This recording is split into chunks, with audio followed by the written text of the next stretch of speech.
Man, man, this one hurt, but it is what it is. What's up, y'all? I'm pissed off like everybody else, so jumped on. Perfect timing too. They remonetized my channel, so I'm back in that regard. But they screwed me over. They screwed me over when it comes to them getting kicked out the playoffs, man. I was definitely excited. I don't think we gonna make the playoffs. I mean, we can win out. We gotta hope that the Eagles lose everything, you know what I'm saying, in order for us to make it. They ain't exactly the odds that I like, but it is what it is. This is where we are at this point. So, I came on here so y'all can sound off. If y'all can see me looking into my phone constantly, it's because I'm expecting some deliveries from Home Depot in the neighborhood that they sending the stuff to is one of my facilities, and people have been stealing my shit. So gotta make sure I'm on top of it. My stuff. They monetize me again. I can't be cursing, yo. I gotta be a human being now because y'all turn me into a heathen. And when I act like a heathen, I don't make no money. So I can't be doing that no more. I gotta be an upstanding citizen. He says he glad it's over. It's like a bad marriage and shit. I'm just Alpha Mason said, I'm just glad it's all over. That's crazy. Um, he said, who said that? He said they called me chief. He said they're getting rid of Diggs. Maybe they should. I mean, Diggs hasn't done anything since he got paid. Now that could be him. The injury, obviously, he got paid right after an injury. So technically, some of the work that he hasn't done is because he wasn't here and available. But this season, he's been available, and it's a catch-22 for me when it comes to Diggs. I don't like Eberflus at this point, and I didn't like him in the beginning, but I stopped myself. Right, I said, let me not be unfair because perspective is everything, and I said his perspective coming into the season, Eberflus, that is I'm going to have a healthy Diggs, going to have Micah Parsons possibly. I'm also going to have Bland, going to have Hooker, going to have Wilson. These guys are a good starting point. I got a linebacker room now. You know what I'm saying? And in the beginning of the season, he had options, or at least he thought. And then we start the season. You don't have Micah. You got to figure out how you can use Kenny Clark in the beginning of the season. He wasn't here, so you're learning the player as you play. You had to learn a lot of these guys in live games, so you're shuffling around the starting lineup. Your secondary shuffling around. You don't have a pass rush. You got Jadeveon Clowney late, so it's like a lot of things that were going on where it's like, okay, I can see how any defensive coordinator could have trouble with that. Since the Quentin Williams trade, that's when I started to evaluate Eberflus. Now, the first 3 games, obviously, we jumped out there on everybody, and that's because we started doing things differently, like running a 5-2. So it took the league a little bit to catch up to what we were doing schematically and how to scheme us, right? What works, what doesn't work. So now that they have caught up, you can see the last 2 weeks we've been getting caught and hit with big plays and different things that are going on with our secondary, right? Mismatches mainly. And it pisses me off because I watch the guys up front, Quentin Williams especially. They're playing pretty good up front, especially when it comes to the run game. The run defense has been a lot better, and those guys up front are doing their job. It's the secondary that's the issue, and whether whoever's right or wrong. Again, I say it's a catch-22 when I talk about Diggs. Whoever's right and wrong in that situation, because I can see, and I have seen what Eberflus has tried to do with guys like a Diggs, right? Like Jalen Johnson had his best season under Eberflus, and when he did, they tilted all of the coverage away from him. Okay, so if you're doing that, if I'm able to tilt coverage away from you and you're able to man your side of the field successfully, then I can do other things, and everybody else has the help they need, and we're trusting you and Diggs to be able to shut your guy down. They tried that with Diggs 2 games in a row, and he failed that assignment. Maybe because some people say it's because he's injured. Maybe it's because he wanted to play more man. Maybe it's because he just doesn't listen. I don't know why, right? He just failed those assignments. So I can see why there was some attitude back and forth between both him and Eberflus in regards to how he's being used. And I think that has turned into a unresolvable rift between those two. And it showed on the field yesterday because I think that Caleb Carson, although he's okay, I think he's been playing okay. He's not Diggs, right? And I think that we need in this secondary, you need a guy that can just erase a guy. Bland is more of a nickel guy playmaker, but he's not the shutdown guy that we need.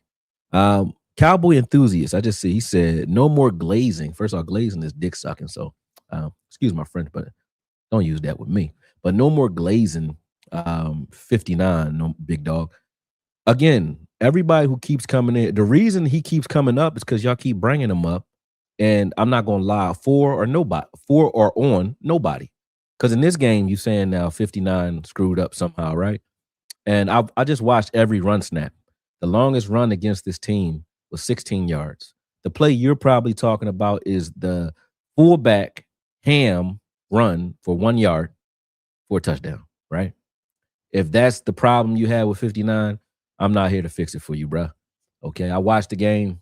He made several other plays. Okay. Good plays versus the run. I can show them, or we could just act like that was his whole game. He got in for one snap, he gave up a touchdown, and then he sat on the bench. That's the story. Cool. If that's glazing for me to correct that or show you what he's done, cool. But the reason Mozzie, the reason every player that I've ever defended is done is because you guys bring them to me. So if I'm defending a guy, it's because you're attacking a guy or because you're telling me that he's doing one thing or another, and I don't care one way or the other. I'll just let the film speak. When the film speak, whatever it says, it says. Feel what I'm saying? So if you call that glazing, then that's on you. You must be retarded or something, right? Because there's no way I'm glazing if I'm not a fan of the guy. I don't know who Kenneth Murray is. You know what I'm saying? There's no way I can possibly be because I don't know who he is, right? I know what the film says he is. And when I look at 59 on the film, he's not doing half the shit y'all blame him for. Like this game, the run game, the run defense, both when he and Wilson was on the field, was fine. Run defense wasn't that bad. Up the middle, especially, the longest run up the middle was like 15 yards. And that was just one. And the rest of them were like 8 yards or less. All right. Outside, same thing. They got maybe a 13-yarder and a 15-yarder outside. Other than that, it was negatives and ones and twos, 7 yards or less. So if that's what my run defense is giving me and I'm calling that ass, I can work with that. All right. I didn't see 59 getting beat for 58-yard passes. I didn't see him getting beat for touchdowns in the corner of the end zone like we saw Bland and Carson. I didn't see him getting beat for back shoulder fades like we saw Revel. You know what I'm saying? I didn't see him get beat for jump balls like we saw Marquise Bell when you're dealing with Hawkinson. Okay, so those are the things that caused us to lose, not 59. So if his name keeps coming up whenever we lose, you got to ask yourself, why are other content creators constantly saying his name, but not saying these other names that I'm naming? That's what the argument is. It's not 59 is great. It's let's stop shifting blame from where the blame is due. Not saying he's a Pro Bowler. I never called him an All-Pro. I just look at his game, and his game is what it is. I've seen and I've shown everything there is to know about his game this season, because if anybody can say it, it's me, and I've watched him because you guys make me watch him because you keep talking about him, right? So we could do it again since you're talking, and you could point to the plays that you're talking about if I'm glazing, right? But stop the bullshit. Anyway, back to it. Let me give you some shout outs, then we're going to jump in. Dave said, what's up, Akoye, man? The game made me mad last night. Of course it did. Made everybody mad. Always some kind of issue when we get two high profile players in one position. I mean, yeah. Didn't earn playoffs. That's facts. We did. He said, I'm glad it's over. I said that earlier. He said, what up, Akoye? He said, this season been brutal. Not really. This season been an up and down season for a new coach who's dealing with a lot of moving parts, right? I think Shadi has done an excellent job, personally speaking. Reason I say that is he's a new coach, and if you look at the games that we lose, he is in charge of keeping guys' heads in the game, which I think they fight to the bell. That's his job. He motivates them. Keep their heads in the game, keep them fighting. This team is a fighting team. They haven't quit, right? Also, he calls the plays, and his offense is one of the best offenses in the league. So, I mean, some of that's on Dak, and some of that's on the talent, but Shadi's doing a good job. I look at Eberflus, and I gave him an asterisk. He wasn't doing a good job. I just looked at it like I can't evaluate you till you have some talent, and he didn't get talent until maybe 5 weeks ago, right? When I say Quinnen Williams allowed him to do things that he couldn't do defensively before. And now you see the run game is pretty much in a place where I like it. The Detroit game's an asterisk. They had some missed tackles in that game that made for some big plays, but for the most part, the run game has been shored up. And I like that. I can see you can build around the run defense if you can shore up your secondary. And to be honest, if you get a team into a position where the only thing they have to depend on is bombs and deep plays, you should beat that team. But when you give up too many conversions deep, they only need 2 or 3 of them to change the game, and they got 4 or 5 of them. You know what I'm saying? So when you give those up, you can't benefit off of what your guys are doing up front versus the run because you're giving it up too easy on the back end. You know what I mean? So that's the issue. And Eberflus has had this issue all season. And some of the things he's doing, especially in the goal line, red zone area, where he's running man coverage in the red zone, that is, to me, is very chaotic. We don't press anyone either. So free releases and man coverages do not mix, in my opinion. And we give up too many free releases. Caleb Carson on that play, man. Jesus Christ. Caleb Carson gave up a 58-yard bomb when he gave up 15 yards of cushion. How the hell did you get beat that deep if you gave up 15 yards of cushion? The whole reason you have the cushion is to not let him get behind you. And he got behind you by 10 yards. That's ass. All right. That was bad. Now, if you guys came in here saying Caleb Carson's name, obviously there's nothing to defend in that play. Get what I'm saying? I look at the rest of his game. He covered okay the rest of the game, but that play in particular got him killed. Bland covered okay for most of the game. Got killed on a one play tight coverage, but still, we're paying you the $90 million to erase those types of plays. And when those opportunities come, we intend for you to do that. And he hasn't been doing it. He's been tackling very well all season, but we want him erasing those big plays, and he's not doing that either. So there's definitely something going on with whatever or whomever is teaching this secondary for Eberflus or Eberflus himself, which is both, right? If you can't beat J.J. McCarthy, yeah, that's a problem, ain't it? Jerry is the problem. I don't got a problem with Jerry this season, to be honest. First off, they won the Micah Parsons trade since we're talking about it.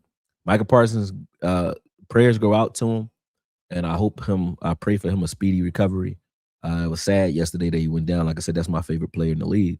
But him going down shows you why you don't gamble the future of your defense on one man. Because now that he's injured, and he's injured at the end of a season, not the beginning, that means most of his rehab is going to be in the offseason. He's not going to be running. He's going to be like Demo this year. They're probably not going to get Micah Parsons back to mid next year. And even when you get him back, he's going to be limited. And him being on the edge with that knee injury is even worse because you're not just coming back having to run and plant. You're having to come back and actually forklift 320-pound tackles, right? Instead of running sideline to sideline like a linebacker, he's not going to be doing that, which I think he should be doing.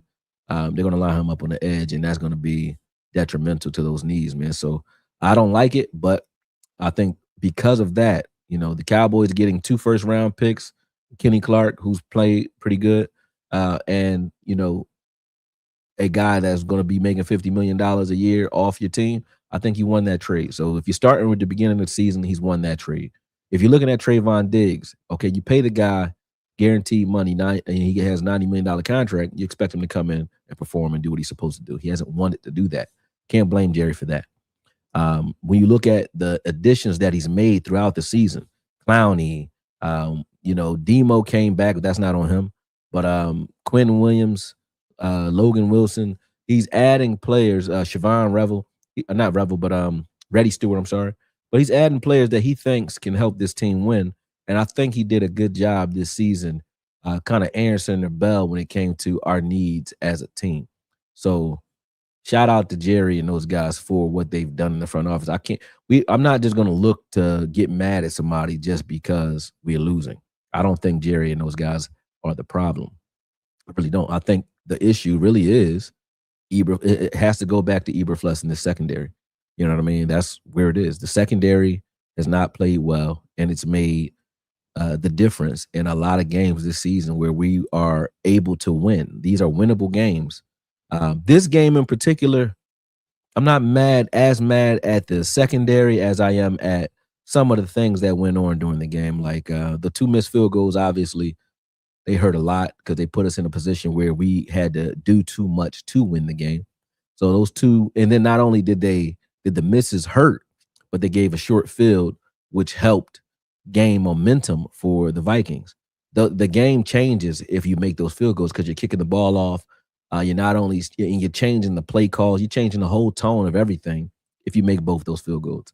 So I think those hurt us a lot because not only will we be at what 29 points instead of 23, it would have been 29, and I don't even know if they get to 31 because the situations change had those field goals gone in. They have to change the things that they're going to do. So those hurt us a lot. And gambling on a kicker that can kick from that far is a gift and a curse because it makes you less aggressive because you know you can still get points once you cross the 50. You're pretty much good for three. Regardless of what happens, you're pretty much good for three. But the problem is if you miss that, you've given your opponent a lot of momentum, and I think that's what happened to us, to be honest. However, we lost. You know what I mean? No excuses. They lost, but I can't blame Jerry for that. Jerry got us a great kicker, and that kicker he's a weapon, and he just so happened to not be firing on all cylinders yesterday. Akoye said, thank you.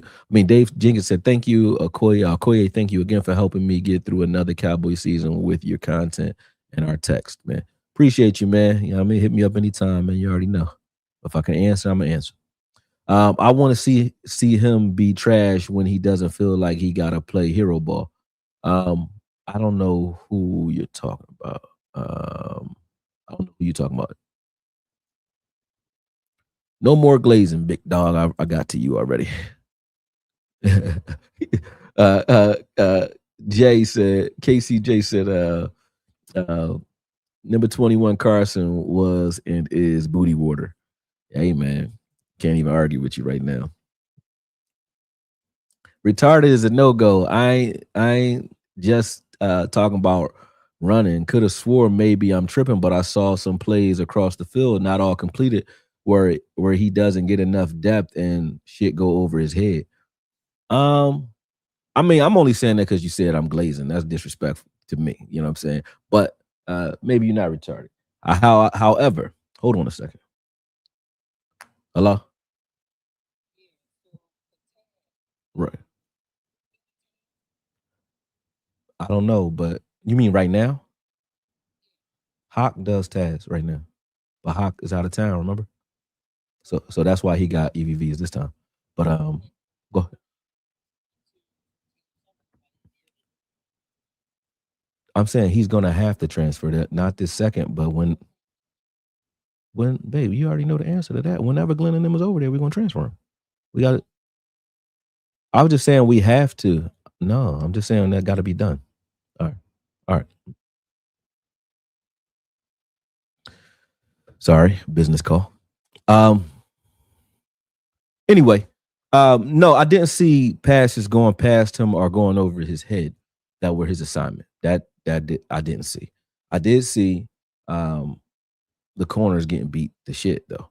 But no, I didn't see Kenneth Murray missing out on assignments. Plus, he wasn't on the field as much this week. He only played maybe like 20, 30 snaps. He didn't play. He played half the game. And that was only in our coverage sets. And honestly, he played well. He didn't play bad. The way he's asked to read in the 5-2 is to run to grass. He ran the grass on the hand play, and to be honest, on that play, Kenny Clark did a great job getting upfield, and getting penetration, but the ball went right past him into that gap, and Kenneth Murray had already jumped into his gap. It's over. He could have been more patient and waited, but his goal line things happen a lot faster. So guys make moves without reading and waiting. They're trying to get to it because they know it's coming right at you fast. You don't have time to assess it and stay back there and assess as much.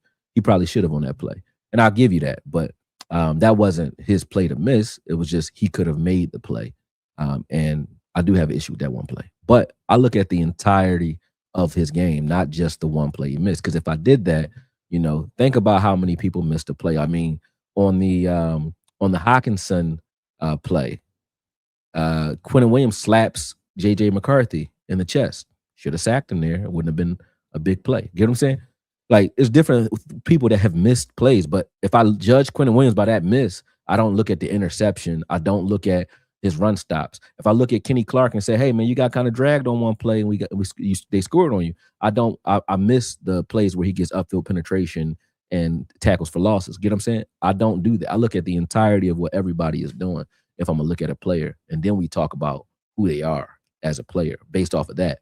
You're not your lowest low and you're not your highest high. You're somewhere in the middle, depending on what you consistently do. And that's how I'm judging him. But is he, and here's my biggest issue with the Cowboy fans when it comes to Kenneth Murray and the rest of these linebackers that y'all suddenly call him mid. 2 years ago, we had LVE, or three, maybe, two 2 years ago. Yeah, LVE, Marquise Bell, and Javon Curse, or J Rock Curse, playing linebacker. We had 0 linebackers on the field. None. Our best linebacker was Rashaan Evans, and he got kicked off the team for selling weed or having weed in his car or something. You know what I mean? And they weren't even complaining about that. People were saying that I was tripping when I said Micah Parsons should play linebacker because we didn't have one. People thought I was tripping. Oh, what are we going to do about pass rushing? Blah, blah, blah, blah, blah, blah. Right. Now we got a room full. And even last year we had Kendricks, we had Demo. Both of them were good, right? But those were 2 linebackers. They were solid. I think Kendricks was solid. Demo was next to great, right? Now we got Demo. Oh, we had Marsh Leofold too. But now we got Demo. Hold on again. Business call. What's up, babe?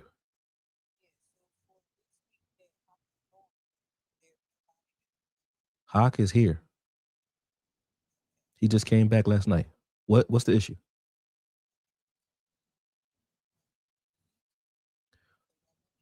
You're doing EVVs for last week. This week is no, he's back. All right.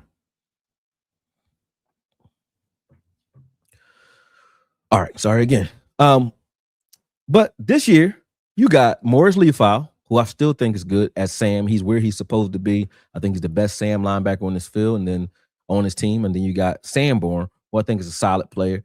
Y'all cannibalized every linebacker that we got on this team. And this linebacker group right now, the mid one that y'all calling mid, correct me if I'm wrong if you've been watching this team, is better than every linebacking group that we've had over the last 8 years. Maybe more. We had Jalen Smith at LV for a long ass time. This linebacking group is 10 times better than that. That's why I have the problem. Even Kenneth Murray. Somebody told me that LVE was better than Kenneth Murray. Bullshit. You're lying. You're lying. Ass. And I don't call players ass just for no reason. I call them ass when they're consistently ass at everything they do. Okay? LVE had done nothing. He wasn't getting interceptions, so they called him a coverage backer. You ain't doing shit in coverage. Wasn't a run stopper. He had 12 tackles for loss in 6 seasons. 6. I think K9 got 5 or 6 of them this year. Just 1 year. And he's worse than LVE, who had 12 of them in 6 years. I can't with that bullshit. Then you got Sanborn, who was a good run stopper. Y'all chased him off the field. Why? I don't know. You asked for Logan Wilson. We got Logan Wilson now. You got that one. He asked too. Get what I'm saying? Then you got Demarion Overshawn. You already know what Demo can do. You know what I'm saying?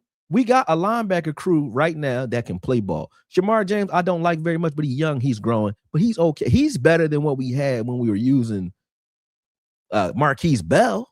You know what I'm saying?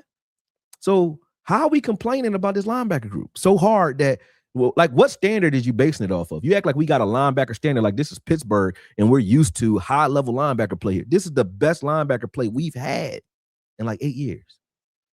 For real. And I've been watching. You know I've been watching. So why do we get in these arguments? I don't be understanding it. I don't understand how we be arguing about this. All right. Let me see. He said he asked too, and we got in ninjas that rush the passer, dropping in open space to guard nothing but grass. I mean, that happens on plays, bro. But when you look at the interceptions that the Chargers got against Hurts last week, right? How did they get them? They were dropping linemen in the coverage. It's called hot zones, right? So if I know I'm blitzing from one side and I know a quarterback's reading that there's nobody over there to cover this slant, and I drop a lineman into that zone, I'm trying to bait you into throwing at my lineman. If it misses, it misses. But sometimes that's what you're doing and why. It's not how would he know prior to the snap that he's going to be guarding grass? He doesn't. He's hoping that he's guarding a pass window. But sometimes you zig when you should have zagged. That happens. All right. Sometimes we throw punches and we miss. You think he was intending to punch air? You know what I'm saying? No, this happens. All right. Bland signing is a Diggs replacement now. Yeah, I mean, I guess, but Bland got to hold up. But we need to either see what Josh Butler can do. I hope Diggs could come back for whatever reason, but I doubt he is now, especially with us being kind of out of the playoffs. So it is what it is. How do you, Spence? What's up, Spence? He said, "How do you think y'all draft capital should be used?" Well, if you're getting rid of Diggs, you definitely should go about grabbing another marquee corner. I think you need another corner that can be a guy that can lock down the entire side of the field because this team instantly gets better. Just imagine, look at the games that we gave up. The games we lost all resulted from explosive plays in the air mostly. You know what I'm saying? Even with the ground game, the run game saying what it is, what it is. If we were able to at least predict one way or the other, like, you can't pass on us or you can't run on us. Right now, can't run is easy, but you can pass. If we can eliminate big plays in the pass game, this team instantly gets, worlds better, right? And I think we do need a different defensive coordinator. I won't lie. I don't think it's going to happen. So most of my argument be about what we're going to do with Eberflus because I don't think they're going to try to fire Eberflus. I hope they do, though. I want a guy like Vance Joseph or a guy that's just trying to trick guys. Stop coming out and just lining up and playing ball. The same way we don't like no motion offense like we had with McCarthy, where there's no motions pre-snap to kind of trick defenses and get them out of position. When you're attacking an offense, especially a young guy like JJ McCarthy, you got to make it difficult pre-snap for him to understand what's going on. Like they did to Dak. They were playing zero coverage a lot, and then sometimes they was dropping in the coverage, but it looked the same. So you don't know what you're getting until post-snap. And that's what you do to confuse a good pre-snap quarterback. You make everything look difficult or confusing pre-snap so that he has to figure out what's going on at the snap. And that made Dak hesitate a little bit more than he usually does. And that worked for them. Why are we doing none of that? You know what I'm saying? But I would go one with a corner. I would look for the best corner we could find. I think our safety room can see some improvement, but you can find good safeties in the second, third, fourth round. You know what I mean? You can get good safety anywhere. But I think top tier cornerback play is what we need on this team. Whether that had been Diggs, which I don't think it'll ever be again, or someone else that you draft, because Bland can stay in the slot then, and you can put Revel on the other side and give him help. And then you got other guys that can fill in and do spot work like Carson and those guys, spot work, depth corners. But yeah, that's what I would do. Everybody in the secondary gets better if you have one guy that don't need no help. That's what we need on this team for sure.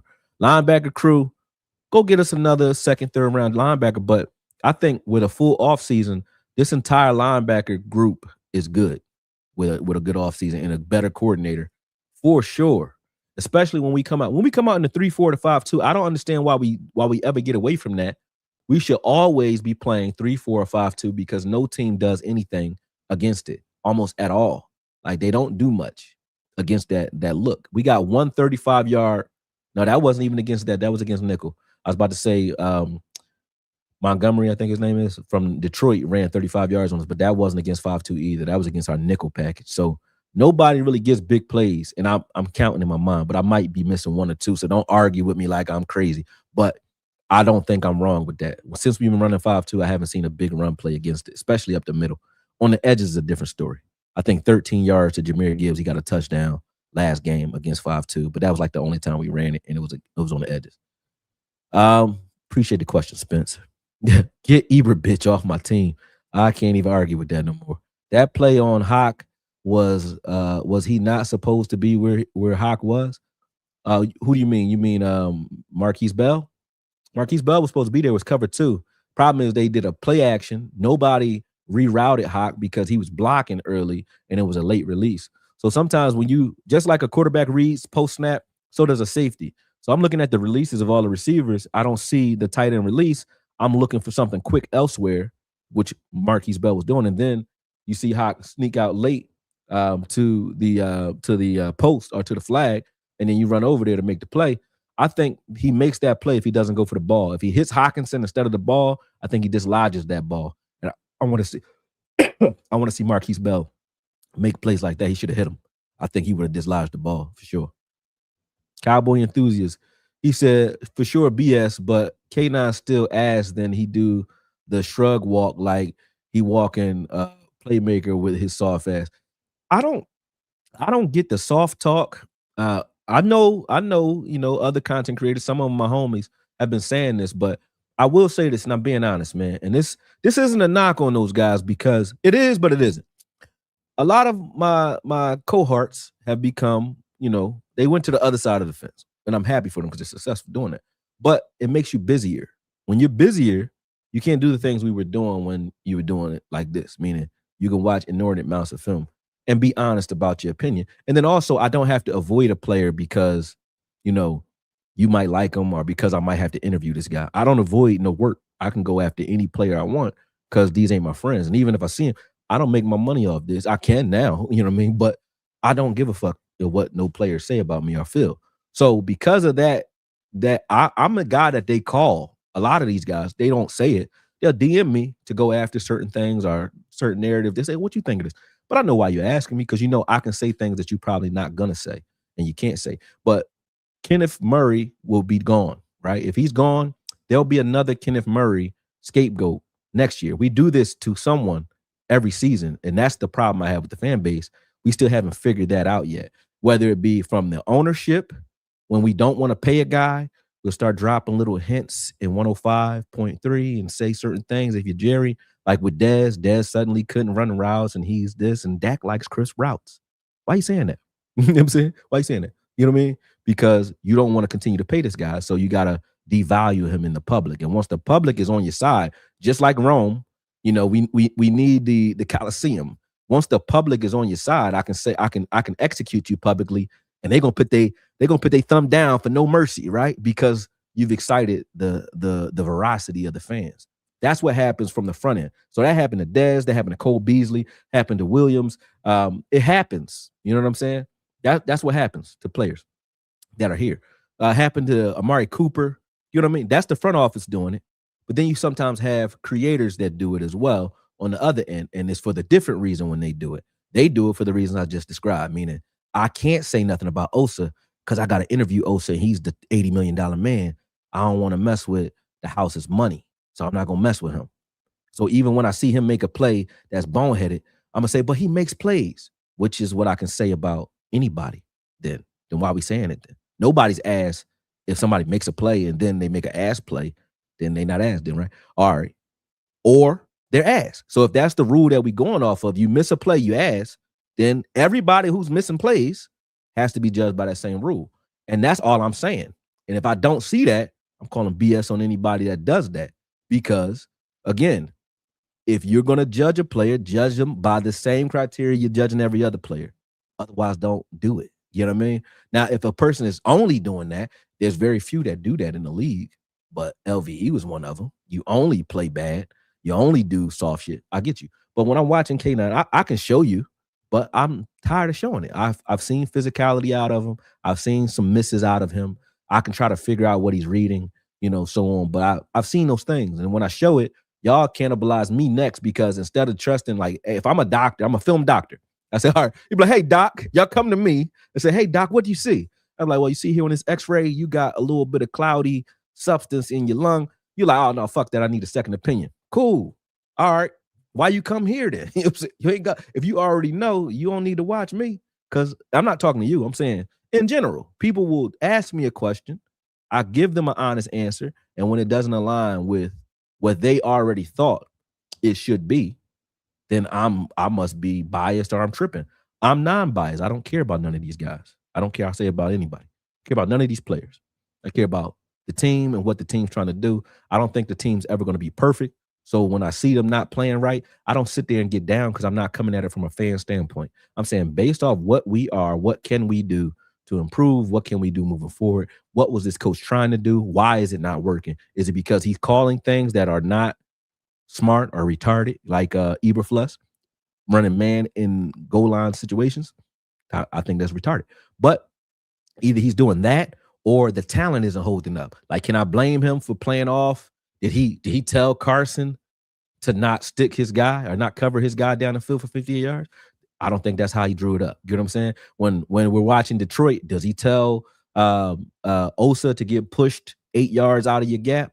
No, I don't think that's how he drew that up. You know what I'm saying? So sometimes it's a talent issue. And if I can see, hey, the integrity of this play was fine all the way up until this player got out of position, then I can blame the player.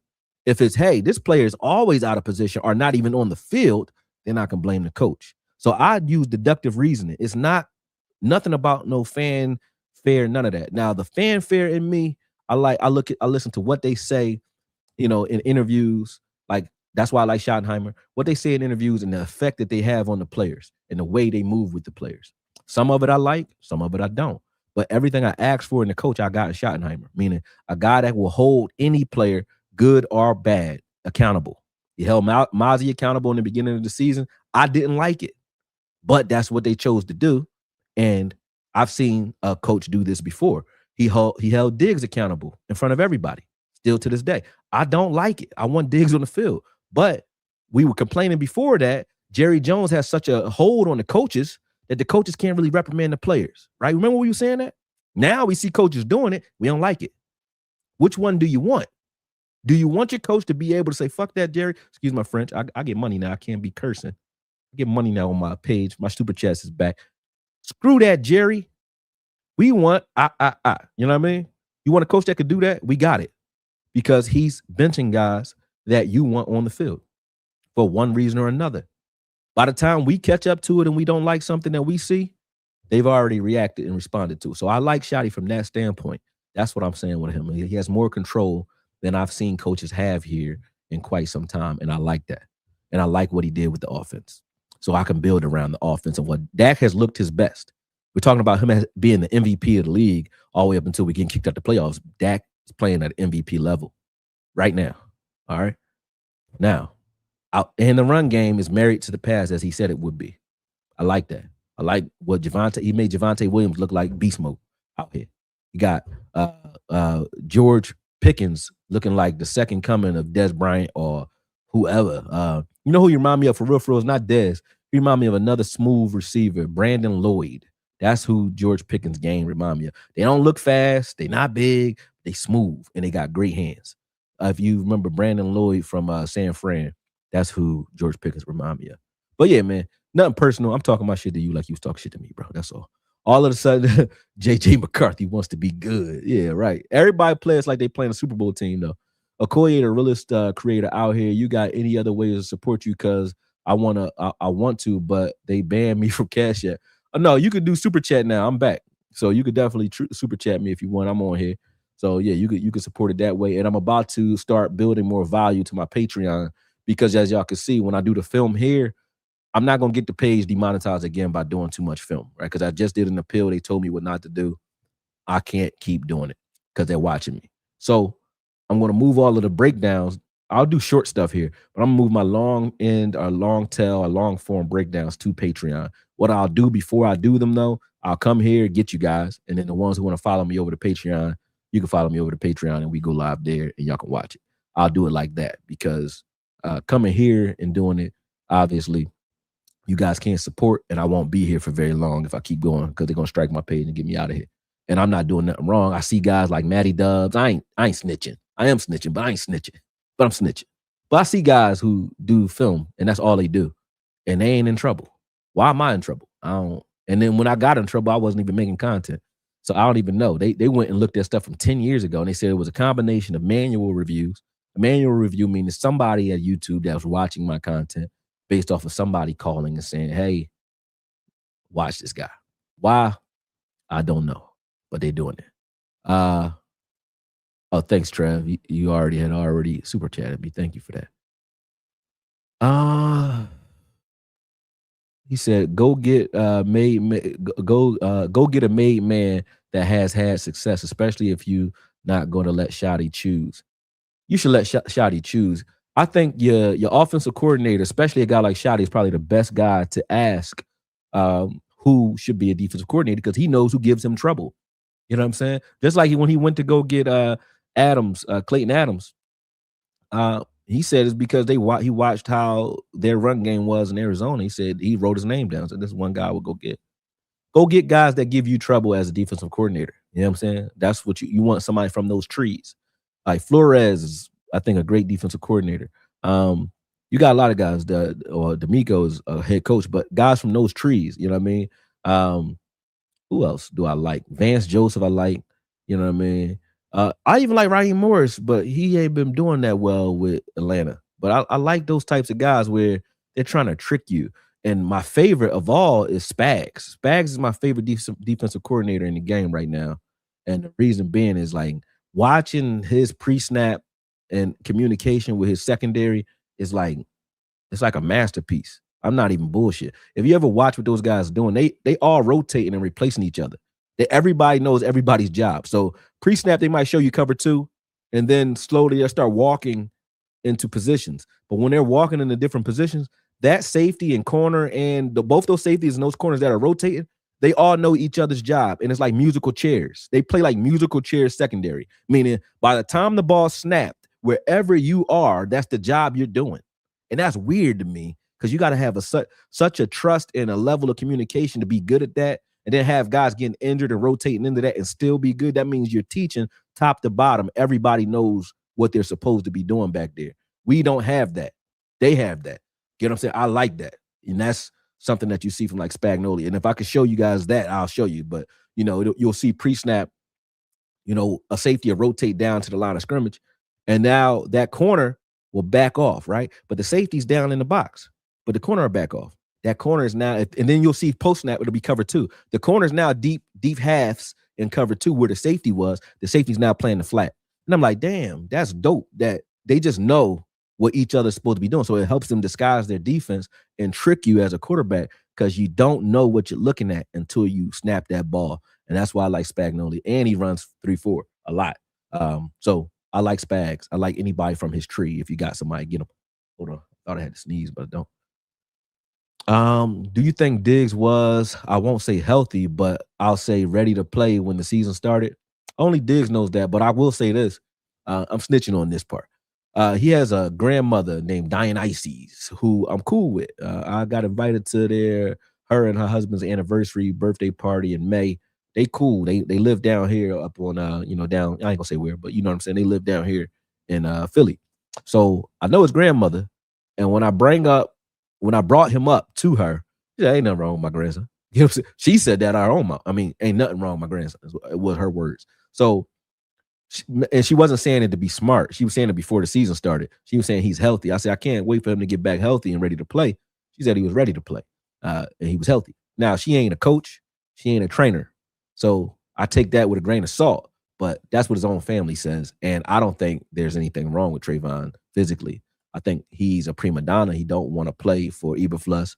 And I think he didn't like the fact that Micah Parsons left. And I think that Jerry was having a choice to invest in this new age mindset as far as leadership goes on this defense. Think about it. You got Trayvon Diggs and Micah Parsons about to mentally lead your defense. And you see the difference when you see a guy like Quinnen Williams come in, the type of leadership he's given. Have we had that from those two guys? I don't think so. You don't have a guy like Trayvon is as talented, but isn't as focused as Patrick Surtain. He's as talented. They was on the same team. They both got the same skill set. One of them is consistent. He's steady Eddie. You know what you're getting. He don't really, unless he's injured, you're gonna get that. He's gonna shut down his side of the field. He ain't gonna miss his assignments. He ain't talking a lot. He's just getting it done. Trayvon is an extreme. And he's peaks and valleys. He's either on it and you love it, and it's up there where you're saying he might be better than Surtain with all these interceptions because he's baiting guys, right? Or he's down where you're like, why is he on the field? Surtain don't give you that. He give you a baseline. So do you want somebody with a baseline that's high, but maybe high to mid, or a baseline that is like, sometimes is extremely great. And then at others, you get what we get from Trayvon. That's what we're getting right now. So I don't know if injury is an excuse. That's all. I don't think it's all injury. I think it's him doing things wrong. What's your grade to Kenneth Murray this week? Um, Grade, I haven't graded him, but I watched all of the run plays. I only saw one where he didn't do his job or he did something that you could consider wrong. That's that goal line play. He gave a 1 yard and a touchdown. The rest of the game, he also in the goal line, but even the commentators be saying the wrong names. They was like, when they started talking about Overshawn, they were like, Overshawn, you seen that play he made? That was Kenneth Murray that made that play for a tackle for no gain in the goal line in the first quarter. Kenneth Murray ran down and made a play. The rest of the game, he made maybe 2 or 3 tackles, and they were for 5 yards or less. Okay, so how do I grade that? And I have to look at his pass coverage, but how do I grade that? You gave up 1 yard on the goal line where really it wasn't your gap, but a touchdown resulted in it, and everything's happening fast down there. So I can give him a demerit for that, for 1 yard and a touchdown in the goal line. But how did they get to the goal line? It wasn't him. They're not running at him. You know what I'm saying? So how I grade him, I think he was only out there for like 20 snaps. He had 3 tackles, I think, and that I saw, and and gave up 1 touchdown. But the tackles were all for 5 yards or less. The rest of the coverage assignments I didn't analyze yet, so I can't really tell you. I will pull some of it up since you want to see it, but I recorded every run play, both inside and out. And Kenneth Murray wasn't even on the field for some of the longer runs. It was Logan Wilson that we saying we need on the field. He got beat for the 16-yarders and so on, right at his gap. So, that's how I grade him. I haven't graded him fully yet, but I did see that for sure. Just saw you got super chat again. Yep. Thank you. I appreciate that one too. Did we ever even get Diggs and Bland together for more than 3 games? No, we did not. No, we didn't. And that would have been good to see. I think we let some good corners go that had talent because of Eberfluk. What corners? We got Josh Butler. I think he's talented. I think Izzy Mukwamu could have helped this team a lot. I think Izzy at safety would have helped us a lot, especially when Wilson and Hooker went down. I was screaming Wanye, Wanye, Wanye. Wanye let me down something crazy this year because when Hooker went down, it was almost like Wanye was scared of the spotlight. Suddenly you got migraines, or maybe God just don't like you very much right now because that the worst time you started getting migraines if you're Wanye Thomas. And I'm like, you notice I haven't said his name a lot because I'm like, oh, this was your time to shine, bro. And I am a fan of him. I was rooting for you. I'm like, hey, if you're going to piss the bed when it's time, you don't even get in the game. I mean, now we got all these snaps that Marquise Bell getting were supposed to be Wanye Thomas. This is supposed to be your time to shine. You know what I mean? And you ain't shine. So can't say nothing about you. Would you re-sign Pickens? Oh, hell yeah, I'm re-signing Pickens all day. Would you re-sign Reggie Wayne if you had Marvin Harrison? Yeah. Yep. We got our 88, and we need a co-host to that. Now, Flournoy is good, but I think he's good as a 3. Mingo, same thing. I think he's good as a 2-3, but none of them are George Pickens. George Pickens is a different kind of creature. I think he's the best wide receiver on this team. I know y'all get mad because everybody likes CeeDee Lamb, but I like George Pickens in tight window throws and in traffic better than I like CeeDee. CeeDee is good to get open. He might get more open. He might run more explosive, precise routes, but he ain't catching the ball at all if he know he's going to get hit. He do it sometimes. But if he knows, I've seen him make a lot of business decisions. And sometimes maybe Dak is throwing hospital balls. Not a lot, but sometimes maybe. I don't know. But yeah, I'm signing. This ain't a Pickens versus CD thing. I think we do too much of that. So my apologies for that. But I'm signing George Pickens for sure. Yeah, I'm signing. He did too good. Him and Dak got better chemistry than him and CD. Dak trusts Pickens more than he trusts anybody else on this team. Maybe Ferguson. Him and Ferguson about the same level. Ferguson's his security blanket. GP is his gambling blanket. Like he will gamble with GP. Ferg, he will trust to throw short if he ain't got nothing. And CD, if it's open, I'm gonna give it to you. You know what I'm saying? The defense has been practicing bad defense. We can clearly see they still can't communicate on the field at this point in the season. Yep, that's true. They not communicating. Have you looked into Shador Sanders' hype? Any comments on his play? Oh man, I don't like Kevin Stefanski. I know his cousin. His cousin's a judge that I work with the youth here in Philly. A lot of nonviolent programs, stuff like that for boxing. And his cousin is running for judge. I ran for judge. I don't know if he got it or not, but I know the other Stefanski here. I think his name's Steve or whatever. I knew him because we were helping with his campaign a little bit. Not me personally, but people on my team. And I went to one of their gatherings, right? And he was like, "My cousin is the coach of the Cleveland Browns." I'm like, yeah, blah. Right. But this was like October, right? But watching everything play out, I'm not dumb, man. Like I'm very good at reading people. And it's what you don't say that lets me know who you are, not what you do say. When he's speaking on Shador, he speaks to we and the players, and he speaks indirectly. We always want to develop our players and the players on this team. And it's my job to do what's best for the team. When he's talking about Dylan, he talks about Dylan. You know what I'm saying? Dylan Gabriel is this. You get what I'm saying? When he's talking about him, he's talking about him. When he's talking about Shador, he avoids him. And it's what you don't say that tells me who you are. So Kevin Stefanski does not like Shador Sanders for whatever reason. He don't like him. But I think he didn't like him before he got here. I get it. If you got a player that you had to draft because your GM made you do it, you might not like that. But to sabotage him, to me, is shady. So once I see that, I don't like you. I don't like Stefanski at all because I can see what he's doing. Last game, they gave him a wrist brace with the plays on it, with the wrong plays on it. So, I mean, obviously, most teams are good with their scripted plays, their first 15. Well, in the beginning of the game, for the first quarter and a half, Shador had the wrong plays on his arm. And the game got away from them pretty fast. So it can't be something wrong every week. I've watched the offensive line not block in certain plays. I watched them have a great game against the Titans, and they pull him out when he's in a game-winning situation or a game-tying situation. So it's like to do that to him, let me see what he can do if you just give him the opportunity to play a full season with off season with these guys. Then I can evaluate him. I'm not evaluating Shador Sanders right now. I look at his game. I see the things he does well. I see what he doesn't do well right now. I think he holds the ball a little too long, and sometimes he stares things down, just like rookies do. But he's doing all that with all this against him. And if you're looking to a point where you're flashing for me and I know it's stacked against you, then I know you're good. If somebody ever cultivates your talent and works with you, you're going to be good.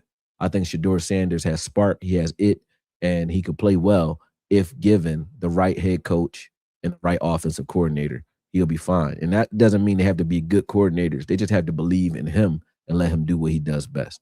If you could do that and give him a running game with that defense, they could do something next year. Yeah, so I like Shador.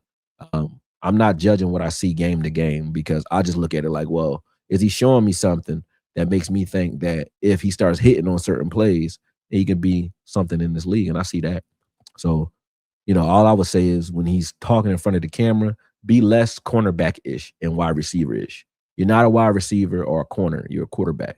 And people get behind accountability and levity and humility when you're a leader. They don't get behind the bravado all the time. Now you can have that, but it got to be like Ali. It's a fine line. You got to walk that line and make it happen if you're gonna do that. You know what I'm saying? So I think he should calm down a little bit with some of the stuff he says, so that he can get the people behind him that he needs. He said, "No, I'm saying it's BS. The people think LV better than K9." Oh, yeah. I was agreeing with you on that, John. Oh, all right. All right. You must be from Philly, too. You said John. You said it properly.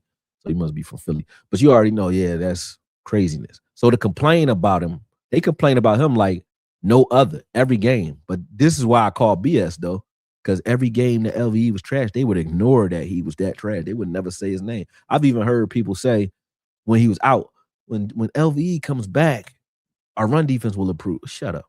You're lying. You know what I'm saying? That's what I was saying. So that's why I fight for it so hard too, bro. Like when you think about what I said with that, tell me, is this linebacker room bad compared to the last 8 years? No, not even close. I would take this one every year and build on what they can do and build around what they can do over what we've had over the last 8. Keanu Neal, huh? Anthony Barr, huh? You know what I'm saying?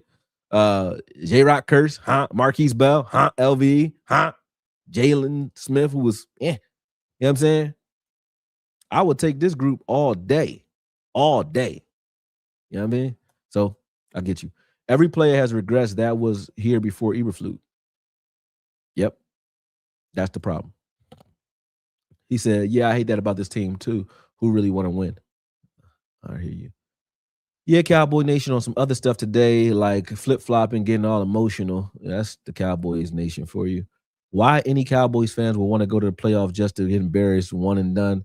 Defense allowing 30 to 40 points a game, and y'all hoping for the playoffs? Well, I mean, what else are you watching the game for, bro? And I mean, what you watching it for? If you watch it to say that this is just a losing team and you want that self-fulfilling prophecy, that's what you're going to get. I think when I said last week, I meant it. The fans are worse than the players, in my opinion, because, again, this world is what you say it is. Whatever you repeat in your mind and whatever you project into the world, if you got a loser's mentality and you loser's mindset, you're going to lose. And then the crazier thing is when you start winning, you don't feel good because you're looking to lose. You're like, oh, I ain't going to get hype on this because we're going to lose next week. That's a loser. That's a person who thinks like, and only you know. I'm not talking just to you. I'm just saying only you know if you think like that, though. But if you think like that, it ain't the team that's the problem. You know what I'm saying? It's you. For real. You got a loser mentality. And I don't want a bunch of loser mentality or people with loser mentalities rooting for me. Don't root for me. Remember Ali? Ali was going out to fight Foreman. He said, "What y'all all looking sad for? I'm the one that got to go fight." You know what I'm saying? Just act, if you're scared, act like you got some confidence. I got to go out here and fight. You know what I mean? I'm a coach. Sometimes we might sign a contract with a guy, and I'm thinking he gonna be one thing. We see him at the weigh-in, and like, oh, god damn, this bull shit. Or I might watch a highlight of the guy, like, you get hit with that right hand, you're done, bro. But I ain't gonna go out there with my fighter, like, you looking at him like I'm scared for him. Like, no, we gonna prepare the best way we can. We're gonna do what we gotta do. Like, that's just the way it is. Who ain't gonna root for that? You gotta root. Why is it that next week the Vikings will be back to their normal, not good selves? How is that almost every QB has success on this defense? Only the bad ones look good against us. That's crazy, right? I guess because they got nothing to lose, so they just start jacking. And we had no pass rush yesterday. We wasn't getting to him. Like, we needed to sack JJ McCarthy early. And if you're not getting pressure or you're not sacking him, you got a problem. We needed to hit him. He needed to be on the ground early. And that was the problem. Shotty ain't the problem. I agree with you, Bandit, for life. He said you can't have an offense that score 30 a game and you be the problem. The run game was going very good yesterday. He should have ran a little more, though, but yeah. AJ Green is one that I would say, too, not a fast, but, got that type of skill set as a GP. They got the OG young bull out here going live. What up, though? Yeah, I'm the OG young bull. Yeah, man. They hate you when you too solid. That's true. I guess you're saying exactly. Al Harris good enough to call defensive plays as a defensive coordinator. I like Al Harris, but I think they let him get away. That was dumb. I think Lamb and Pickens are equally talented. They just have different skill sets. That's true. That's true. But like I said, I like the trust factor and the heart that GP has over Lamb. That's what I'm saying. Lamb is more talented, to be honest. Lamb could do things that GP don't do.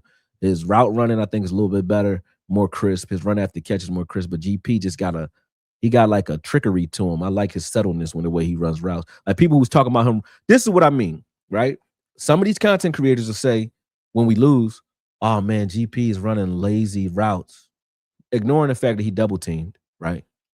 And ignoring the fact that he's always run these type of routes all season. He's been running slow to a point where you be like, yo, he don't look like he moving that fast. Then he accelerate out of nowhere. Like when he ran that slant against the Eagles. He did the same thing against the Panthers. He'll run a slant where it looks like he's slow, and then he'll accelerate late and he run right past everybody. Like, how the hell he doing that? Because he get in and out of his break smooth, and then he transition because he'll get you to follow him at a speed that you think is his true speed. And then when he goes to break, he'll accelerate out of nowhere, and he creates separation like that. Because if he gets off the ball Like if I'm moving fast, you're gonna move fast. So I'll get off the ball quick, and I'm moving quick, and you moving quick. Now when I go to transition, I got to be either quicker or slower on the transition to get you to change your speed, right? Well, he runs slow off the break. I mean, off the release, and then he'll break quick as hell, and that creates suddenness and separation. Even if you're faster than him, he already broke off on you. And we seen this with old school. That's old school receiver play. Like, why was Jerry Rice able to get separation late in his career? It wasn't because he was faster than the guys that was in front of him. It's because he just knew how to make everything look slow. He'll lull you to sleep, and then he gone. GP got that. I like that about him a lot. Hold on again. Yo, babe. I'm about to send him right now. I'm live right now. I'm get no, they not gonna send them before 5. I'm gonna get them in there. All right.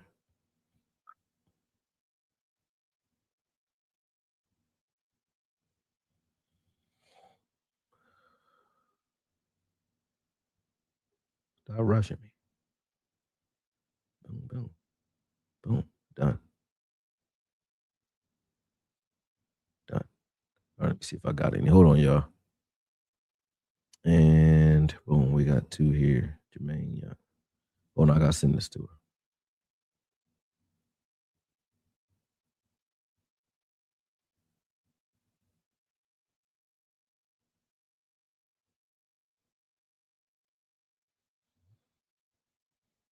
All right.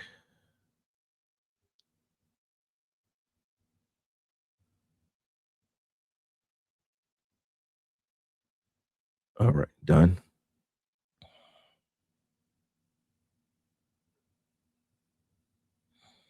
All right. Sorry about that, folks. Okay. He said, I swear we kindreds, brother. We probably is, man. Probably is. A lot of I mean, I watch me because y'all resonate with what I'm saying. That's what he said. Imagine what he could do with the off season. That's true. But he shouldn't say it. We know this already. He could do more with an off season, Shador. But he shouldn't say it. We got that. I'm from Philly, laughing my ass off, and you said boxing. I need some boxing to go with my wrestling and Brazilian jiu-jitsu. Oh, you don't know me, do you? You must not know. I'm a boxing coach, bro. That's what I do. I'm a pro coach here. I threw a couple fights here already, and I worked with Gillian Wallow on the knockout party. Last 2 of them. I ain't doing this one, but I did the one last year when the cops shut everything down. That was me. That was me doing all the promotion on that. And then the fight before that, when BY Jennings fought at the Met, that was my fight. That was my fight. It was Brave Hearts Knocking Out Violence, August 24th of last year. That was me. But yeah, that's what I do. I train fighters. I manage fight. I do everything there is to do in boxing. I do that here in Philly. So yeah, holla at me, man. Hit me up on. I'll put my IG up here. Just inbox me on IG, and hold on a second, and I can talk to you about that. My son does MMA or jiu-jitsu right now. So yeah, I teach both. You know what I mean? I train him strength and conditioning for jiu-jitsu and boxing. I do everything. Uh Arizona hasn't won since they beat us. We lost any shot at the playoffs when Still started another year for us, right tackle or left tackle. He can't stay on the field. Um, and the front and T in the front 7 until we hit on a day 1 ready left tackle. Better starters and depth at defensive line. That's what you're saying we need. I get you. This is exactly why I don't like most of the fans. I never get too high or too low in life in general. I don't have a loser mentality. Why I don't like tank talk. Period. Always fight. Yep, fight. That's a man's man, man. I'm gonna fight you even though if I know I'm gonna get my ass whooped. If you're gonna beat my ass, you're gonna have to beat my ass. That's what it is. I'm not dealing with nothing else. Now, don't get it wrong. Like, yeah, maybe some situation where you be like, all right, I'm gonna live to fight another day, but I'm gonna get you. You know what I'm saying? It ain't gonna be no, I'm just chilling. Now, if you hit me, I'm just die right there. Then it is what it is. But you get what I'm saying? That's the way it is. As in football, I don't get we're losers and we was losers the day when the season started. We was losers. That means you was a loser in the mirror. It got nothing to do with the season. It's you. You know what I'm saying? That's how you think. And the world is viewed by each of us through our own lens. You know what I'm saying? Depending on how you perceive things. Brother, everything good. No discipline. Akoye, my good brother, no discipline. Yeah, we ain't got none. He said, "Say less. I'm gonna hit you after this, John, for sure, for sure. Hit me up." But yeah, man. Back to football because I think I got through all of y'all comments. I appreciate all the comments. I appreciate the super chats. Remember, you want to support the channel? Y'all been asking me. Don't be shy now. You know what I mean? Ask your questions, send super chats because I need them. And I ain't gonna front. I need them for this channel because I'll be doing this shit for free. And I've been doing it all season for free. I ain't get paid in the last year and a half of this channel. So definitely send them super chats because y'all owe me money. I've been doing some great breakdowns. Pat myself on the back. You know what I mean? But anyway, this team, back to the Vikings game. I looked at a team that was stopping the run okay. We couldn't get enough pressure in the pass game versus McCarthy, and I think that was our problem. You could have said we should have blitzed a little bit more. That's what they did to us. They didn't give Dak time to do anything once they saw that we had a rotating left tackle situation. You see Nate Thomas with his BS injury. He on the sideline talking about, I know when somebody hurting and when they not, bro. That face, he kept doing that BS like he was hurt. Wasn't hurt at all. So I seen that, and that made me look at him funny. You know what I'm saying? So yeah, definitely had an issue with that. But nonetheless, we are definitely a team that I think is going in the right direction.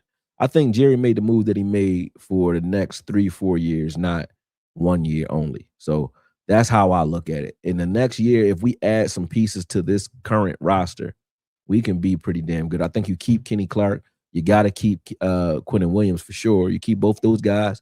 In our linebacker room, you can decide who you want to keep out that group, but I don't care what arrangement and what assortment you have in that group. Just keep the group that, I think Morris has to stay. I think Demo you build around, and then you decide what you want to do with Logan Wilson and Kenneth Murray and move from there. Even if you keep both those guys, you still go draft you one that's a dog, and y'all let them fight for it in the offseason with a full offseason with a better defensive coordinator. I think you go get Rex Ryan finally, or you go get you a coordinator that knows how to bring chaos to an offense. Bring chaos. That's all this team. We don't need to be a great defense. We need to be an opportunistic defense. That's all we need. With this type of offense, you ain't catching up to us if our defense taking the ball from you and stacking you. You ain't catching up. Why Jerry hate Revel? Act like getting burned is good for his character. Play digs. Never mind. Let me go free. Let my guy go free. He said he hate Revel. I don't think he hate Revel. Revel ain't been getting trashed all crazy. Revel got cooked in the Lions game once, and that play he should have made. And both plays he's missed, it was in position. The touchdown against the Lions, he had the depth.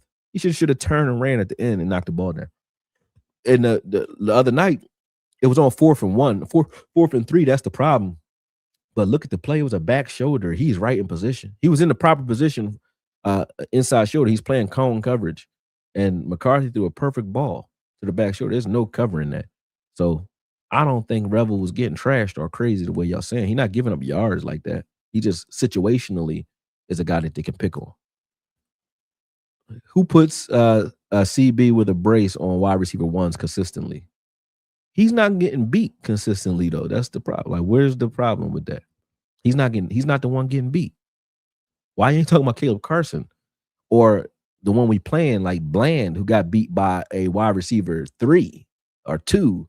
Who's number 1? He ain't. I don't know if he nobody, but he ain't Jefferson. We ain't supposed to get beat by that guy. You know what I'm saying? That was like a 3 or a 2. You know what I'm saying? Addison, whatever, beat Caleb. You know what I mean? So I see that happening a lot. But I got some business to handle. I only got like an hour left to get these to get this content. I mean, I'm saying content, but to get this paperwork done for some business I'm handling. So I got to get off here, but I am going to do the breakdowns and make sure you guys, I'm going to put the Patreon link up, and make sure you guys go out there and follow or subscribe to the Patreon. It's Patreon basically /Akoye, patreon.com /AKOYE. Make sure you guys are out there if you want to see live breakdowns. That's where they will be moving forward. You might see other clips on TikTok. Follow my TikTok too. But you might see other clips on TikTok, but for the most part, they're going to be on Patreon because I'm not going to get the page flagged by doing them here consistently. All right. But he said Carson ain't it either. I don't talk on him because he's not worth it. That's a fact. But yeah, Revel going to be good. That's why I think he's going to be good. I'll talk to you in a minute, man. Peace.